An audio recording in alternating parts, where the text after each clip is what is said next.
새로운 도약을 꿈꿉니다. 기사회생TV 김민수 변호사입니다. 회생 파산 상담을 하다 보면은 부부가 양쪽 다 이제 빚이 있는 경우가 많거든요. 근데 이게 왜 그러냐? 부부 중에서 어느 한쪽이 빚이 생기면은 이제 다른 쪽에서 그거를 어떻게 대출을 해서라도 갚아주려고 한단 말이에요. 대신해서. 근데 이제 그러다 보면은 결국 둘 다 이제 빚이 다 늘어나게 되는 거죠. 서로 대출이자 내고 있다가 이제 도저히 안 되겠다 싶으면 그 중에서 빚이 더 많은 쪽이 회생 상담 받으러 오거든요. 처음에는 대부분 부부가 동시에 이 회생 파산을 하려고 하는 생각을 잘 못 하세요. 왜냐면은 혹시라도 둘이 동시에 만약 이걸 했다면 생활에 너무 지장을 많이 주는 건 아닐까? 이런 막연한 불안감이 있기 때문에 그런데요. 그래서 오늘은 부부가 동시에 이제 회생 파산을 하면 어떤 일이 일어나는지, 그리고 진짜로 이제 불이익 때문에 같이 하면 안 되는 건지 이런 걸 제가 속 시원히 알려드리겠습니다.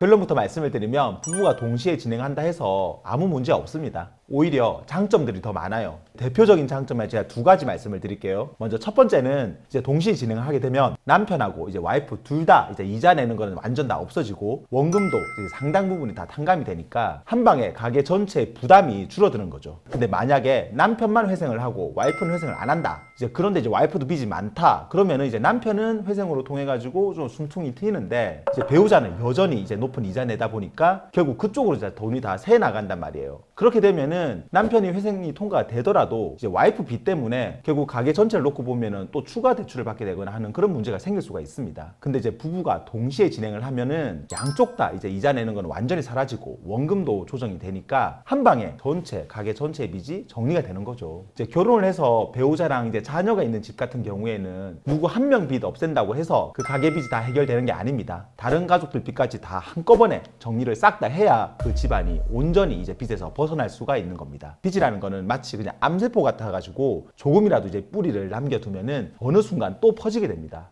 그래서 한 방에 다 제거를 해야 완전히 뿌리를 뽑을 수가 있어요. 근데 이제 부부가 동시에 회생 파산으로 빚을 정리하는 건 어떻게 보면 이런 암세포를 하나도 남김없이 다 없애는 거라 이렇게 생각하시면 됩니다. 부부가 동시에 진행을 했을 때 두 번째 장점은 회생 파산 서류 준비할 때나 그리고 또 이제 법원에서 보정명령이라는 게 나왔을 때 거기에 답변을 하기가 훨씬 더 수월해진다는 겁니다. 이거는 법원마다 좀 약간씩 차이는 있습니다. 그런데 이제 많은 곳에서 배우자 재산이나 소득 관련 자료를 달라고 하는 경우가 많습니다. 이제 배우자의 세목별 가세증명서 또는 부동산, 자동차 소유 내역, 그리고 또 심하면 이제 계좌 내역까지 다 제출하라고 하는데요. 근데 이런 서류들은 당사자가 직접 구청 동사무소 가거나 또는 은행에서 받아야 되는데 배우자 협조가 반드시 필요한 거죠. 그런데 이제 부부가 동시에 신청을 하게 되면 자기 서류 뗀 걸 가지고 또 배우자 사건에 또 제출하면 되니까 두 번 일 안 해도 된다는 겁니다. 그리고 이것보다 더 중요한 거는요.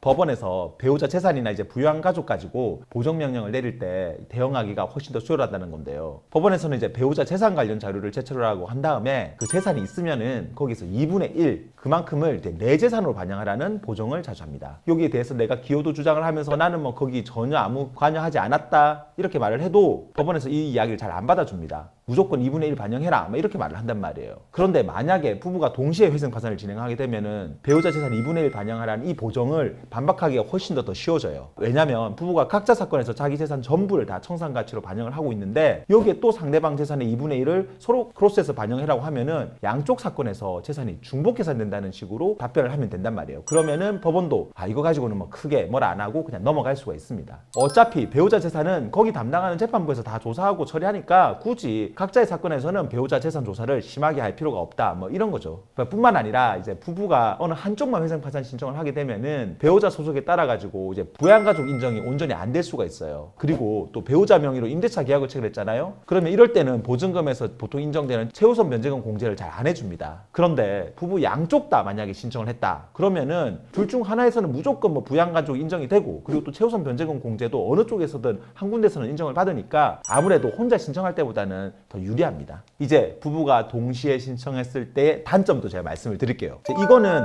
꼭 동시에 해서 생기는 단점이라기보다는 회생 파산 자체가 가지는 단점이라고 할 수도 있어요. 이게 뭐냐면은 회생 파산하면은 양쪽 다 신용카드를 못 써요. 그리고 또 면책 받을 때까지 신용 대출도 대개는 잘 안 됩니다. 그런데 사실 신용카드 못 쓰고 대출 못 받는 것 때문에 부부가 동시에 신청을 못 한다? 그거는 진짜 어불성설입니다. 말이 안 돼요. 왜냐하면 회생 파산 하더라도 통장이나 체크카드 쓰는 건 전혀 문제 없단 말이에요. 다만 신용거래 당분간 못 하는 건데 이게 신용대출 못 받는 거는 오히려 빚 완전히 없애는 데는 더 유리합니다. 그래서 이거는 단점이라기보다는 이제 약간의 제약 그렇게 이해하시면 좋겠습니다. 오늘은 부부가 동시에 회생파산 신청을 하면 일어나는 일에 대해서 말씀을 드렸는데요. 이제 부부 양쪽 다 빚이 있고 그 빚을 감당하는 게 쉽지 않다. 그러면 동시에 진행하는 게 오히려 더 낫습니다. 저는 오히려 이걸 더 추천을 드려요. 그래야 한 가정이 온전히 빚에서 벗어날 수 있으니까요. 영상 도움되었다면 구독과 좋아요, 알림 설정 부탁드리고요. 추가로 궁금한 점 있으면 아래 댓글이나 저희 법무법인 김앤파트너스로 전화 주시면 친절히 답변 드리겠습니다. 다음에도 더 좋은 주제로 찾아뵙겠습니다. 감사합니다.